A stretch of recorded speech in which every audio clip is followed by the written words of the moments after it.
Assalamualaikum warahmatullahi wabarakatuh. Kawan-kawan, berjumpa lagi dengan saya di channel Aska 3A. Hari ini hari Minggu tanggal 8 bulan 9 2024 ya kawan. Hari ini bertepatan dengan 3 bulan saya membuka toko listrik ya kawan-kawan ya. Apa saja kawan-kawan pengalaman saya untuk toko listrik ini, yang lebih tepatnya kekurangan dan kelebihan untuk alat-alat listrik, ataupun kira-kira seputar toko listrik lah ya kawan-kawan yang kita bahas untuk pagi ini ya. Untuk kelebihannya kawan-kawan ya, untuk toko listrik ini kelebihannya kawan-kawan, yang pertama produk dari alat-alat listrik ini yang tentunya tidak ada expired, tidak busuk ataupun tidak termakan zaman ya kawan-kawan. Model-modelnya dari dulu sampai sekarang begitu-begitu saja, paling-paling sedikit yang kan untuk mengalami perubahan, yaitu seperti bola lampu yang dulunya lampu pijar, lalu lampu jari yang lebih kenal di sini kan kawan, lampu jari yang terbuat dari kaca itu, dan sekarang berubah menjadi lampu LED. Untuk lampu LED ini kan kawan, ringan, tidak mudah pecah, dan awet ya kawan ya. Tentu untuk harganya akan murah dari lampu-lampu berbahan kaca ya kawan. Lalu kelebihan selanjutnya untuk listrik ini kawan-kawan, kita dapat membuka atau jam bukanya lebih panjang kan kawan ya, hampir sama seperti toko sembako ataupun toko kelontong ya. Di sini kami membuka toko listrik itu dari jam 7 sampai jam 9 ataupun jam 10 malam ya kawan ya. Sangat panjang untuk waktu bukanya, dikarenakan untuk siang hari kebanyakan konsumen mencari alat-alat listrik seperti kabel, stop kontak, dan alat-alat untuk memasang instalasi ya kawan-kawan ya. Untuk di malam hari kebanyakan konsumen ini mencari bola lampu kawan-kawan, ya mungkin lampunya tadi ada yang mati, ada yang rusak, atau mau menambah di tempat-tempat yang kurang cahaya ya kawan-kawan ya. Mungkin mereka baru menyadari pada malam hari. Lalu untuk selanjutnya kelebihan toko listrik ini kawan-kawan tidak terfokus di alat listrik saja kawan-kawan ya. Kita di sini dapat menjual seperti ini ya. Kita dapat menjual mata berbobok seperti ini, digandengkan di toko listrik itu cukup cocok kan kawan ya. Tidak terfokus saja di alat listrik, kita juga dapat menjual keni-keni seperti ini di alat listrik, ataupun kita juga dapat menjual grenel seperti ini kan kawan. Dan juga kita juga bisa menjual cat-cat di toko alat listrik, seperti alat teknik juga bisa masuk. Bukan seperti toko sembako yang kawan-kawan ya. Bukan di sini kita menjelekkan toko-toko lain, bukan kawan-kawan. Tapi untuk kecocokannya, bila kita menjual bahan sembako, sebagian bahan-bahan lain kan kurang cocok kita jual di toko sembako. Sepertinya kita membuka toko sembako, cuma kita menjual cat, mungkin kurang pas tempatnya kan ya. Dan kelebihan selanjutnya untuk toko listrik ini kawan-kawan, kita tidak terlalu repot ya kan kawan ya. Kita ambil saja contoh untuk warung yang menjual makanan seperti menjual aneka kue-kue ya kan kawan ya. Itu tentunya akan sedikit repot karena selain berbelanja bahan, kita juga akan membuatnya dulu kan kawan, baru bisa dijual ya. Tidak seperti toko listrik. Toko listrik kita hanya belanja lalu memajang barang dagangan kita dan orang membeli. Kita di sini tidak membuat produk ya kan kawan ya. Itu beberapa dari contoh kelebihan toko listrik ya kawan ya. Dan sekarang untuk kekurangannya, ada beberapa kekurangan dari toko listrik ini kan kawan, yaitu alat-alat dari toko listrik ini tidak seperti sembako ya kan kawan ya, yang diperlukan orang setiap hari seperti beras ataupun gula. Tapi kalau untuk toko listrik ini, orang menggunakan alat listrik itu cukup lama. Contohnya saja lampu. Lampu itu kalau yang bergaransi bisa untuk 1 tahun untuk sekali beli ya kan kawan ya.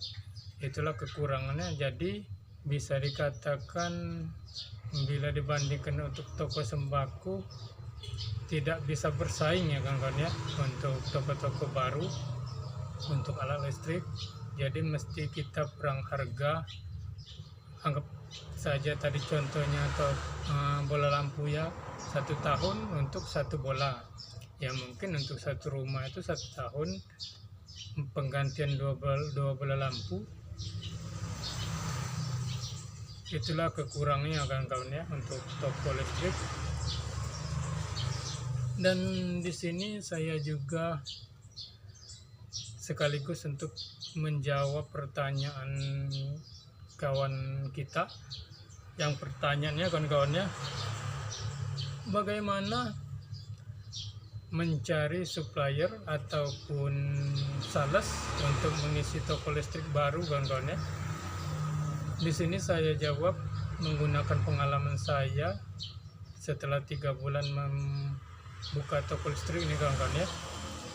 Kalau saya pribadi dari awal dulu kan kawan, saya tidak memikirkan tentang supplier ataupun sales yang mengisi barang kita ya kawan ya. Tapi saya buka dulu, saya beli bahan-bahan yang kita anggap termurah di toko terdekat ya kawan ya, toko grosir tentunya, lalu kita jual. Nantinya kita sambil berjalan toko itu, kita akan didatangi sales ataupun kita sambil mencari di toko online ya kawan-kawan ya, seperti marketplace. Di situ nanti kita akan mendapatkan iklan-iklan yang termurah, lalu kita hubungi kawan-kawan ya, tentunya melalui telepon, bagaimana tanggapan dari toko itu, dan kita datangi toko itu langsung ke lokasi. Kita berbicara dengan pemilik toko, kira-kira ia bisa nggak memberi kita alat-alat listrik yang harganya bisa kita jual lagi seperti toko yang ia jual eceran ya kan ya. Nah contohnya seperti saya pengalamannya untuk bola-bola lampu garansi. Nah bola lampu garansi ini kawan-kawan, dulunya pertama buka saya menggaransi pribadi untuk diri saya sendiri kan, untuk toko saya sendiri kan ya.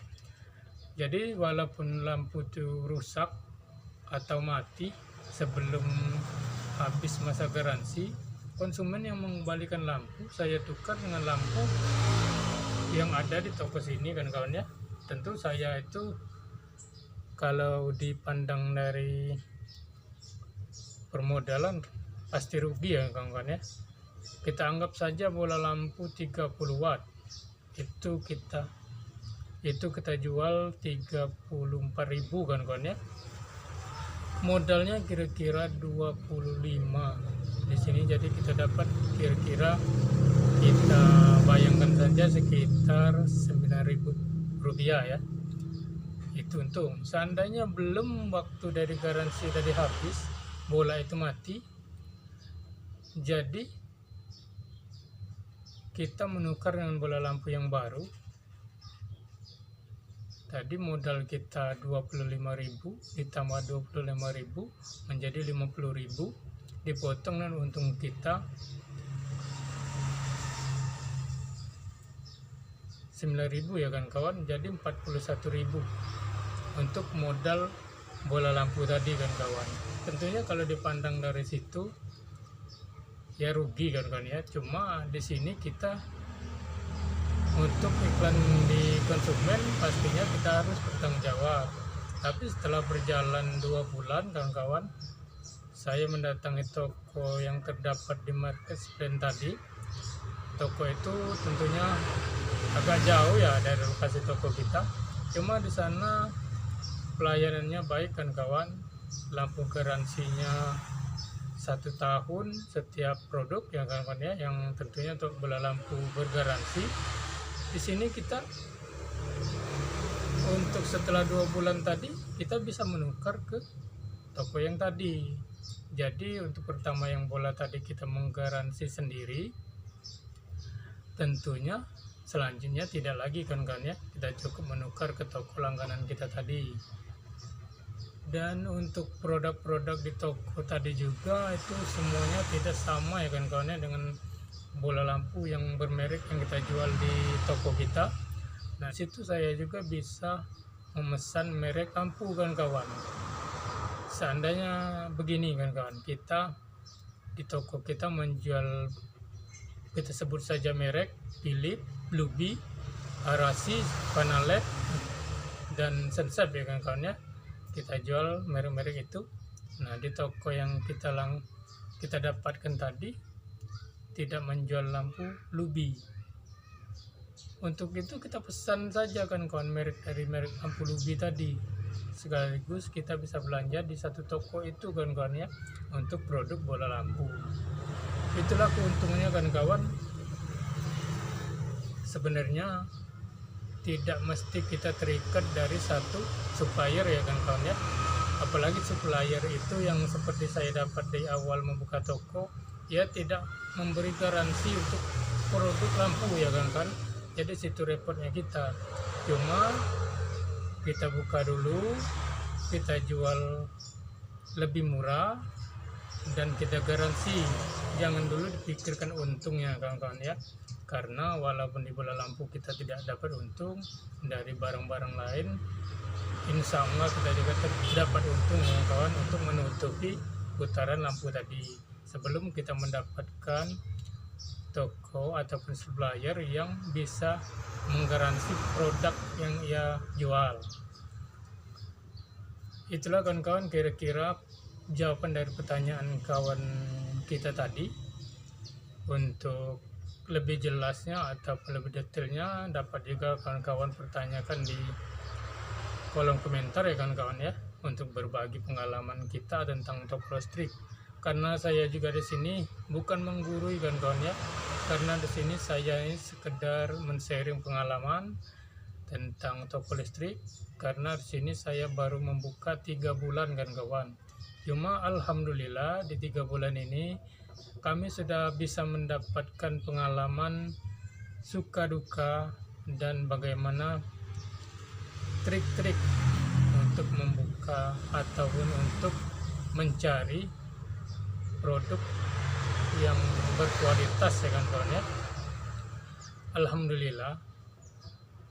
Dan tidak lupa diingatkan kawan-kawan ya, untuk toko-toko baru seperti saya, kita jangan marah bila dikomplain oleh konsumen kawan-kawan ya, karena komplain itulah yang dapat memajukan dan dapat memberi masukan untuk toko kita ya kawan-kawan ya.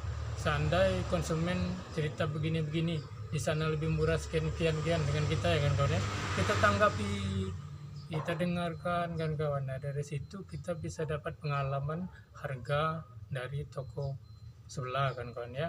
Karena untuk apa kita mendengar selalu manis dari konsumen, cuma kita nggak tahu bagaimana untuk memajukan toko kita ya kan kawan ya. Itu dulu saja kan kawan ya, sedikit dari berbagi pengalaman saya setelah 3 bulan membuka toko listrik ya kawan-kawan ya. Tentu saja saya di sini sangat perlu support dari kawan-kawan untuk subscribe dan like ya kawan-kawan ya. Bukan menggurui untuk kawan-kawan, karena di sini kita sama-sama belajar. Tetap semangat, jangan menyerah. Berjumpa di video selanjutnya. Assalamualaikum warahmatullahi wabarakatuh.